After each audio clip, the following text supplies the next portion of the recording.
오늘 마가복음 6장 1절부터 13절 본문으로 말씀 묵상합니다. 예수님께서 사역을 시작하신 지 얼마나 되셨는지 모르지만 꽤 시간이 지난 것 같습니다. 그동안에는 이제 갈릴리 호수 북쪽 북단에 있는 가버나움을 중심으로 그 인근 지역을 다니시면서 많은 하나님의 정말 그 역사를 일으키시고 주로 병을 고치시고 또 귀신을 몰아내시고 정말 죽은 자까지 살리시는 그런 이야기를 어저께까지 우리가 묵상을 했는데, 정말 많은 사람들이 반응을 하면서 정말 낭비되는 그런 정말 많은 무리들도 있었지만, 말씀을 듣고도 전혀 반응하지 않는 사람들도 많이 있었지만, 또 그런 개 중에도 정말 이 말씀에 반응해서 믿음을 정말 발휘해서 하나님의 역사에 동참하는 많은 무리들을 우리가 만나게 되었습니다. 특별히 우리가 4장 끝부터 시작해서 이번 주에 정말 그 거라사 광인을 고치시는 사건이라든가, 또 혈루증 앓는 여인, 또 야이로, 회당장 야이로의 딸을, 정말 죽은 딸을 살리신 그런 역사를 통해서 정말 하나님의 그런 역사에 많은 사람들이 정말 반응할 것 같고, 이제는 정말 예수님께서 정말 참 이렇게 인정을 받으시는 이제 그런 때가 되지 않았나 생각이 좀 들지 않습니까? 그런 상황인데 예수님께서 오늘 이제 드디어 고향을 찾으시는 거죠. 가버나움에서 나사렛, 이제 예수님이 자라신 곳으로 내려가셨습니다. 그 거리가 한 25마일 정도 된다 그래요.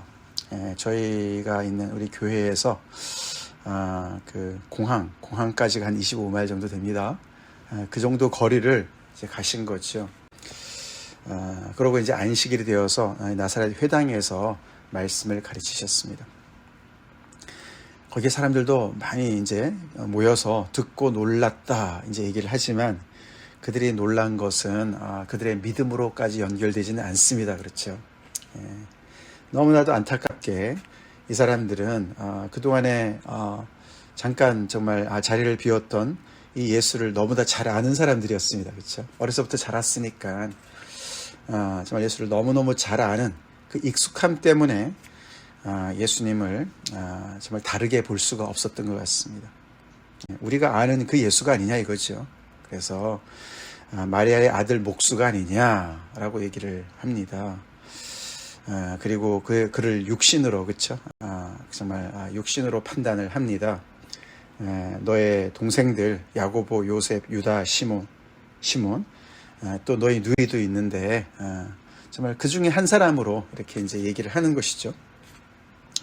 그러면서 예수님의 이 말씀이 굉장히 엄청난 정말 지혜와 또 소문을 들었기 때문에 어떤 그 권능을 듣고는 알고 있었지만, 그 모든 것들이 도대체 어디서 온 것이냐, 그러면서 예수를 배척했다라고 얘기를 합니다.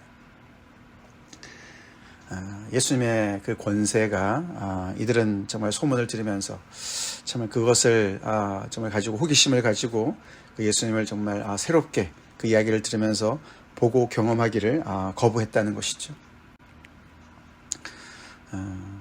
사실 이 이야기도 이제 그 공관복음에서는 여기저기서 다루고 있지 않습니까? 특별히 이제 누가복음에서는 이 예수님께서 이 나사렛 회당에서 어떤 말씀을 전했는지를 기록하고 있어요. 그렇죠?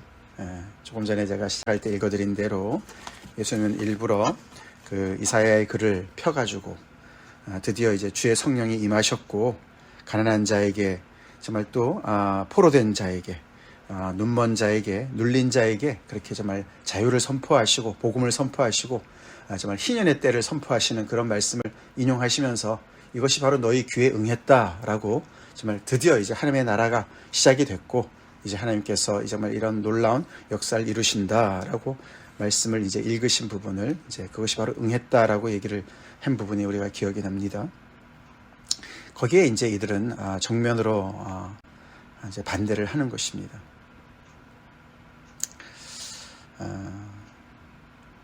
그래서 가족 전도가 참 어려운 것 같습니다. 그렇죠? 예수님의 이런 이야기를 또 우리가 생각해 볼 때 참 그것과 연결해 볼 수가 있죠. 너무 익숙한 것이 방해가 될 때가 많이 있습니다. 그렇죠? 내가 너 어려서부터 다 아는데 뭐 무슨 새로운 것이 있냐, 우리가 그렇게 얘기합니다. 그래서 우리가 이렇게 겉만 아는 게 그렇게 위험한 거예요. 그렇죠? 겉으로만 사람을 우리가 아는 게 참 위험합니다. 우리 서로를 익숙하게만 대하지 맙시다. 이 나사렛 사람들도 예수님을 새롭게 정말 대했어야만 되는 것처럼 우리 복음을 담고 있는 우리 한 사람 한 사람 하나님 안에서 늘 새로움을 가지고 있습니다. 그래서 우리가 서로를 대할 때 정말 늘 새로움을 가지고 신선함을 가지고 대해야 되죠. 사실 여기서 이제 특별히 예수님의 그 동생들 이름이 이렇게 열거가 되어 있습니다. 그걸 보면은 예수님의 동생들이 형제가 4명이에요. 그렇죠? 그리고 누이들이라고 그랬으니까 적어도 6명입니다. 그러니까 대가족이었어요. 그렇죠? 대가족이었고 오늘 여기도 보면은 예수님을 마리아의 아들 목수다 이렇게 표현합니다. 요셉의 아들이라고 얘기를 하지 않습니다. 그렇죠? 뭐 다른 의미보다도 이미 요셉은 죽은 지 오래되지 않았을까라고들 많이 추정합니다. 그리고 목수로 얘기를 합니다. 예수님의 직업을 목수라고 얘기해요. 요셉이 목수였는데 아버지의 그 일을 이렇게 이어받은 것 같습니다. 그렇죠? 그래서 예수님께서 공생애 하시기 전까지 그 아버지가 하셨던 그 일을 생업을 이어서 목수 일을 하셨던 것으로 우리가 추정을 해볼 수가 있습니다. 우리가 3장 앞부분에서 우리가 봤지만 이 가족들도 예수님을 믿지 않았어요. 그렇죠? 믿지 않았고 예수님이 미쳤다라는 그런 소문을 듣고서 예수님을 잡으려고 왔었던 가족들 아닙니까? 그리고 요한복음에도 보면은 이 동생들이 그렇죠? 예수님에 대해서 믿지 않고 세상에 드러나려고 하는 사람들은 이때 나가야 되는 거 아닙니까? 왜 명절인데 예루살렘을 안 올라갑니까? 라고 얘기를 했었던 사람들입니다. 동생들 입장에서 볼 때는 집안의 아버지를 대신해서 장남으로서 생계를 이어나가는데 앞장섰던 형이 갑자기 사라지고 그것도 뭐 좋은 일로 사라진 것이 아니라 집안일을 그만두는 것이 아니라 정말 들리는 소문들이 늘 이상한 정말 이렇게 흉흉한 그런 소문들이었기 때문에 이 동생들 입장에서는 얼마나 이 형 예수가 야속했겠습니까? 그렇죠? 그런 것도 좀 이해가 돼요. 그래서 굉장히 이 가족들조차도 예수님을 이렇게 정말 어떻게 보면 냉대하는 모습을 우리가 충분히 그려볼 수가 있습니다. 이들이 언제 예수님을 믿게 됩니까? 예수님을 믿게 돼요. 그렇죠? 예수님을 믿게 됩니다. 그렇게 반대했던 가족. 그러니까 이 동네 사람들도 이렇게 정말 익숙하기 때문에 반대를 하니 가족들은 또 오죽하겠어요. 그렇죠? 오죽하겠어요. 특별히 거기에 야고보가 유명한 사람 아닙니까? 그렇죠? 지금은 이래도 한 30년 후에, 지금부터 한 30년도 안 되겠죠? 한 20년 후에 이 야고보가 어떻게 됩니까? 초대교회에, 예루살렘 교회에 가장 중요한 사람이 되지 않습니까? 참, 사람 이름 몰라요. 그렇죠? 모릅니다. 또, 하나님께서 이 한 사람 한 사람의 그 마음속에 어떻게 역사하시는지 우리는 잘 모릅니다. 그렇죠? 몰라요. 마리아도 마찬가지고, 우리가 사도행전 1장 앞부분에 이들도 그 마가의 다락방 120문도의 그 기도에 그 자리에 있지 않았습니까? 부활하신 예수님께서 특별히 야고보에게 나타나셨었고, 그래서 이들 또한 자기의 정말 배다른 형제지만서도 예수님의 그런 신적인 권능을 정말 전혀 정말 인정할 수도 없었고 오히려 많은 반감을 가지고 있었던 그런 입장에서 정말 그들이 예수님을 믿게 되고 주로 고백하게 되고 예수님을 정말 그렇게 따르는 제자가 되었다는 것이죠. 그러나 오늘은 동네 사람들과 함께 아마 배쳐가는 그런 자리에 있었던 것 같습니다. 그러면서 예수님께서 굉장히 놀라셨어요. 그렇죠? 그들의 믿지 않음을 이상히 여기셨다. 그렇게 기록을 하고 더 놀라운 것은 5절에 그 고향에서는 아무 권능도 행하실 수가 없었다. 그렇게 말씀을 합니다.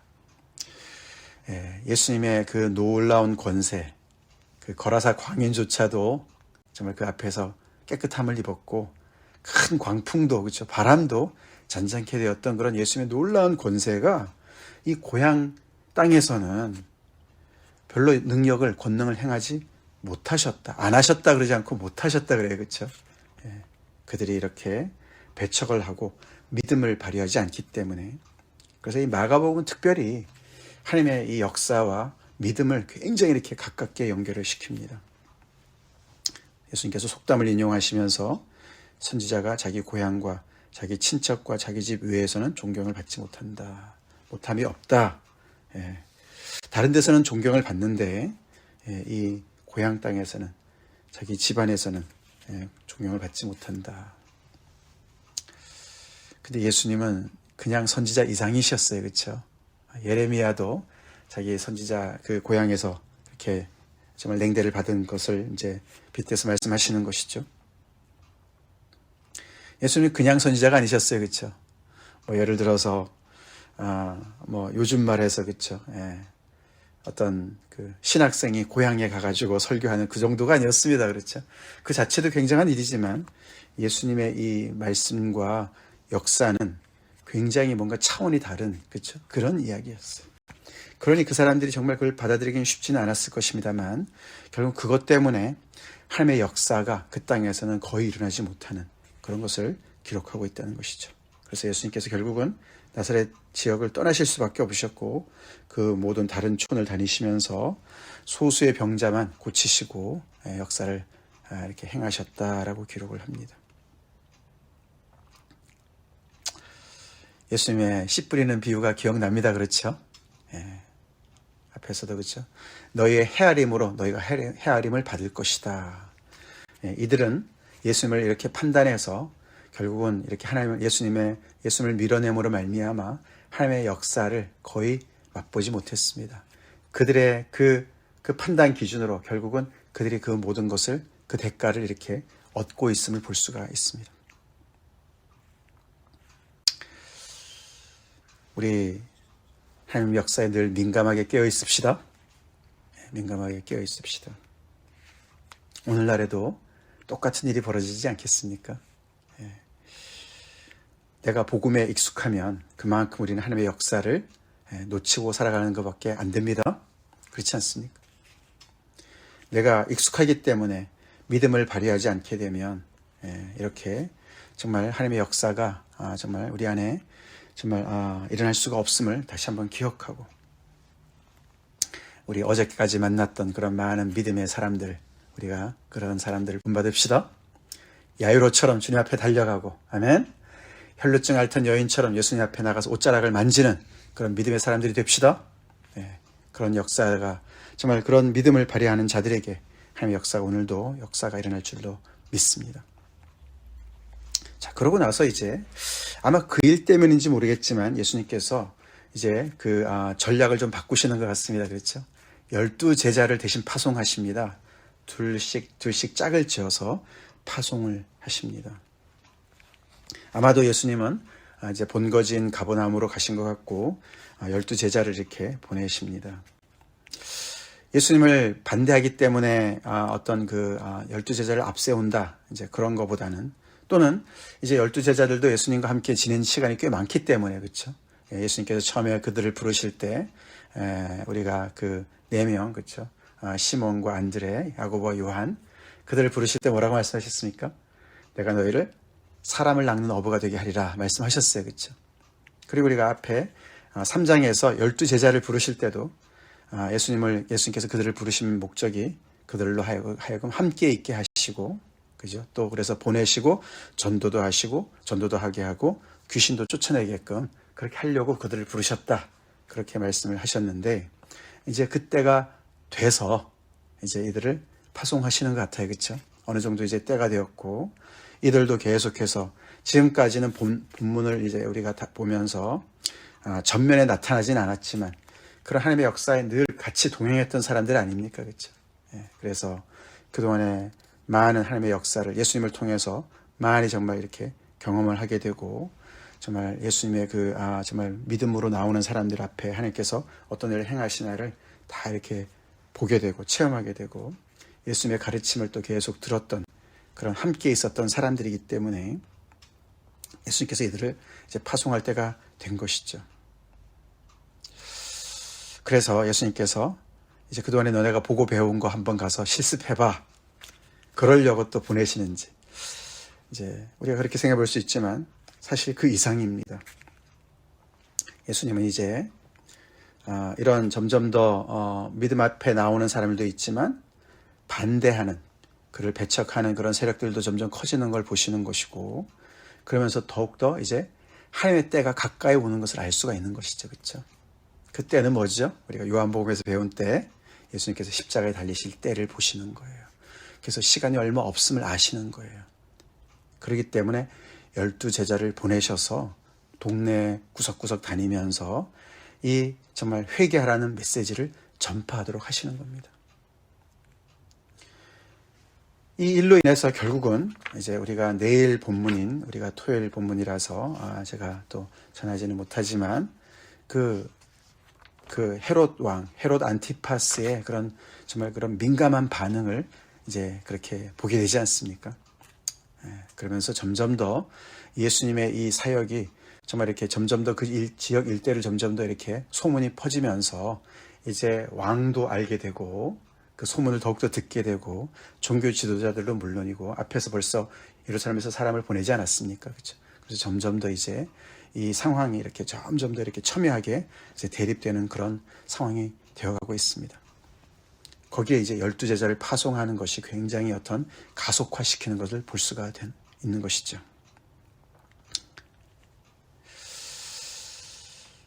그래서 내일 이야기가 침례 요한을 죽인 이야기가 나오지 않습니까? 그게 이제 전도 12제자를 보내는 스토리의 그 사이에 끼어 있는 이야기로 나옵니다. 그러니까 예수님은 벌써 이제 당신의 죽음을 어느 정도 예고하고 보고 계시는 상황을 우리가 보게 되죠. 12제자를 보내시면서 그들이 가서 어떤 메시지를 전하라라고 그 내용보다는 무슨 이제 그런 준비 이런 것을 많이 얘기하시죠. 그렇죠? 결국 말씀하시는 것이 너네가 그동안에 나를 통해서 본 것, 특별히 이 예수님께서 귀신을 제하는 권능을 주셨어요. 그렇죠? 그리고 나가서 회개하라고 전파하고 귀신을 쫓아내고 또 병자들을 고치라고 지금까지 예수님이 하신 것들이죠. 그것을 하라고 하시면서 오늘 본문에 가장 또 이렇게 많이 자세하게 다룬 내용은 어떻게 준비해서 가라고 말씀하시는 내용이에요. 그렇죠? 근데 그것이 보면은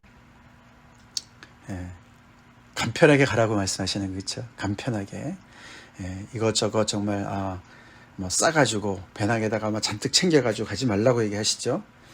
여행을 해서 지팡이 외에는 양식도 배낭도 전대의 돈도 가져가지 말라고. 이런 거 그냥 여행을 위해서 여행 경비라든가 여러 가지 이런 준비물을 다 챙겨가지고 가지 말라고. 그냥 신만 신고 옷도 두 벌 옷도 입지 말고 그냥 간편하게 가라고. 너네가 동네 들어가면 거기 가면은 거기 유할 때가 있을 것이고 사람들로부터 먹을 것도 제공받을 것이고 하나님께서 공급해 주실 거니까 그런 말씀이에요. 그렇죠? 그 말은 그냥 너네가 당연히 가서 받을 거야 이런 말보다도 이런저런 준비를 다 해가지고 그냥 여유 있게 무슨 여행하듯이 지금 그럴 때가 아니라는 겁니다. 시급하다는 거예요. 급박하다는 거예요. 그만큼 급박하다. 이런 하나님의 나라가 도래했음을 이런 정말 병 고치는 사역과 귀신을 쫓아내는 사역과 메시지, 회개하라는 메시지를 통해서 정말 급하게 빨리 전파해야 되니까 너네 이런 거 챙겨가지고 다닐 때가 아니야. 빨리빨리 다니면서 그렇게 말씀을 전해. 그리고 너네를 영접하지 않은 곳에서는 거기서 머뭇거릴 필요가 없어. 너네 발 아래 먼지를 떨어뜨리고 그렇게 해서 떨어뜨려 버리면서 그들에게 증거를 삼고서 그 다음으로 나가. 그 다음 길로 가. 그러면서 되도록이면 빨리 짧은 시간에 빨리 많은 것을 전파하라고 예수님께서 이렇게 초점 맞춰서 말씀하십니다. 그러면서 이 많은 사람들이 그 제자들의 메시지를 들으면서 회개하라, 즉 준비하라는 것이죠. 그렇죠? 준비하라. 하나님의 나라가 가까이 왔기 때문에 하나님의 나라에 동참할 준비를 하라. 너희들의 모든 생각들을 고쳐먹고 이제 예수님을 통해서 이 사역이 펼쳐지는 사역을 잘 보고서 하나님의 나라에 조인해라 라는 뜻으로 이렇게 전파를 하라고 말씀하셨습니다. 그래서 이 예수님께서 12제자를 보내실 때, 이 전도 여행을 보내실 때 그 준비에는 어떤 특수 상황을 얘기하는 거예요. 그렇죠? 지금도 이렇게 전도해야 된다 그런 말은 아니지요. 그러나 그들이 결국 그렇게 예수님을 따라다니면서 그동안에 정말 이렇게 갈고 닦은, 예수님을 통해서 갈고 닦은 실력, 그것은 예수님께서 주신 그런 권능, 그런 걸 통해서 결국은 이제는 정말 예수님의 사역을 또 감당하는 그런 사람들로 이렇게 쓰임을 받고 있습니다. 예수님은 제자들을 보내시면서도 그들을 영접지 않을 사람들을 이미 말씀해 주세요. 그렇죠? 그래서 이렇게 예수님조차도, 복음조차도 계속 100% 사람들이 정말 그를 환영하고 받아들이지 않는 것을 우리가 보게 됩니다. 그러니 우리는 오죽하겠습니까? 그렇죠? 우리가 예수님의 말씀을 오늘날 우리도 제자로서 우리 주변의 사람들에게 말씀을 전파해야 되는 그런 책임들이 있고 사명들이 있는데, 또 우리 가족들 구원에 대한 책임감들도 있고 부담도 있는데, 그들이 그걸 다 환영할 거라고 우리가 미리 이렇게 생각하면서 조금이라도 반대 반응이 올 때 우리가 놀라고 그러지 맙시다. 이 하나님의 복음은, 정말 믿으면 구원을 얻는 이 복음은, 그렇죠? 정말 그래서 믿음은 선물인 것 같아요. 그렇죠? 믿음은 선물이에요. 우리가 아무것도 행할 수 없을 때가 있습니다. 우리가 아무리 정말 하나님의 말씀을 전파해도 반응이 없을 때가 있습니다. 그렇다고 우리가 다 모든 것을 상대의 책임으로 돌릴 수는 없을 때가 있어요. 그렇죠? 우리가 또 노력할 때가 있습니다만, 그러나 이것은 정말 어떻게 보면은 우리의 영역을 넘어가는 것일 수도 있습니다. 그래서 우리는 해야 될 것은, 맡은 자에게 구할 것은 충성이에요. 그렇죠? 충성이다. 우리는 계속해서 이 하나님이 주신 이 복음을, 천사도 흠모하는 복음을 우리는 전하는 책임이 있지. 그렇죠? 그 결과는 우리가 하나님께 맡게 됩니다. 맡게 됩니다. 그래서 오늘 두 가지 포인트를 다시 한번 생각해 보면서 정말 오늘 하루를 또 우리가 믿음 안에서 삽시다. 내가 복음에 늘 깨어서 익숙함을 벗어나서 늘 신선하게 복음을 대하고 있는가? 그렇게 하나님의 사람들을 대하고 있는가? 또 하나는 내가 정말 충성스럽게 이 복음을 전파하고 있는가? 많은 반대가 있다 하더라도 계속 우리 가족들에게, 이웃들에게 전하고 있는가? 옆에 우리가 자신을 돌아봅시다. 다 같이 기도하겠습니다. 하나님 감사합니다. 계속되는 마가복음의 말씀 통해서 정말 우리 자신은 얼마나 그 복음 앞에 믿음으로 반응하는지 다시 돌아보기 원합니다. 너무 이제 익숙해져서 이 나사렛 사람들처럼 예수님을 대하고 있지 않는지, 그래서 이 놀라운 하나님의 역사가 정말 아버지 하나님의 나라의 그 자체 되시는 예수님께서 정말 가셨어도 아버지 정말 권능을 행하지 못하시게 하는 그런 정말 불신앙으로 우리가 정말 아버지 예수님을 대하고 있지 않는지 돌아봅니다. 아버지 우리에게 다시금 어린아이 같은 믿음을 허락하여 주시옵소서. 순전한 믿음 허락하여 주시옵소서. 또한 아버지 우리가 복음을 전해야 되는 제자로서 주님 늘 책임감을 감당하는 충성스러운 제자들 되게 하여 주시옵소서. 예수님의 말씀을 많이 배우면서 예수님과 또 교제하면서 마치 12제자들이 예수님과 함께 있었고 정말 아버지 이렇게 정말 배워서 정말 이렇게 파송을 받는 것처럼 우리 또한 아버지 이렇게 주님의 제자들로서 파송을 받을 때 아버지 결과는 하나님께 맡기고 충성스러운 제자들로 정말 늘 전파하는 사람들 되게 하여 주시옵소서. 주님의 제자로 책임을 감당하는 저희들의 삶이 되게 하여 주시옵소서. 예수님 이름 받들어 간절히 기도 올려옵나이다. 아멘.